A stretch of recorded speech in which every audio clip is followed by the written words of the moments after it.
We've spent weeks covering a pending childcare crisis in Arkansas. The state saying a loss of federal funds will force them to lower reimbursements to childcare providers starting November 1st. THV11's Carter Thweet has been following this story this whole time, tells us why a big meeting today might have changed that.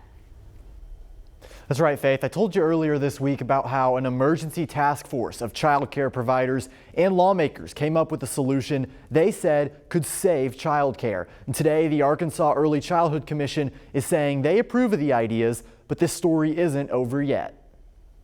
The Department of Education and the Early Childhood Commission, I do believe that we're moving in a positive direction. Don Collier, owner of Little Sprouts of Sheridan, is reacting to Thursday morning's meeting of the Arkansas Early Childhood Commission. The commission was going over ideas Collier and people like Northwest Arkansas child care provider Shahid Sheikh came up with during an emergency task force meeting earlier this week. These are items that I'm happy to report that have been adopted in entirety by the commission, and they have been recommended to the Department of Education and the governor. These items include a less drastic funding cut for higher rated child care centers and lowering some co-pays for families based on their income. One child care provider says that many families they've talked to are already struggling with higher co-pays that went into effect October 1st. 83% of everyone surveyed stated that they could not afford to pay the new co-pays,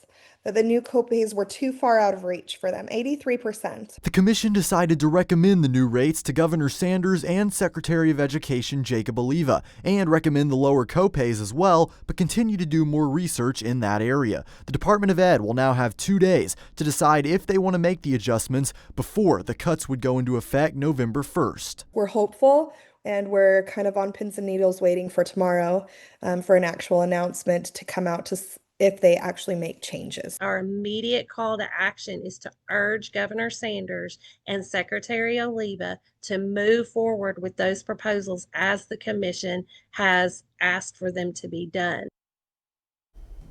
One other thing child care providers have been stressing is that in their opinion, these recent recommendations aren't even a permanent solution, but they say the recommendations would give them a better chance at staying afloat for a few more months before hopefully a permanent fix is found.